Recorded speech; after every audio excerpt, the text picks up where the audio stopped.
ఆంధ్రప్రదేశే ఏర్పాటే తెలంగాణ పాలిట పెనుశాపం. కొంతమందికి నచ్చదు, కానీ పెనుశాపంగా పరిణమించింది ఆంధ్రప్రదేశ్ రాష్ట్ర ఏర్పాటు. మొత్తం తెలంగాణకు, అందులో మోర్ స్పెసిఫికల్లీ మహబూబ్ నగర్ జిల్లాకు జరిగినటువంటి తీవ్రమైనటువంటి అన్యాయం. ఎస్ఆర్సి యాక్ట్ అంటే స్టేట్ రీఆర్గనైజేషన్ యాక్టు స్పష్టంగా చెప్తుంది,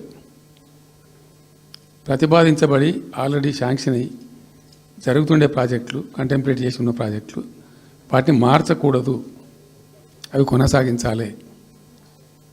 ఆ చట్టం ఉండగా కూడా వాటి అన్నిటిని కాదని వీటిని మొత్తం అబాండన్ చేసి పడేసిండ్రు.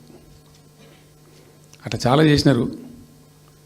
అక్కడ గోదావరి మీద చూసుకుంటే దేవునూరు ప్రాజెక్టు కావచ్చు, ఇచ్చంపల్లి కావచ్చు, రకరకాల ప్రాజెక్టులను అబాండన్ చేసినారు.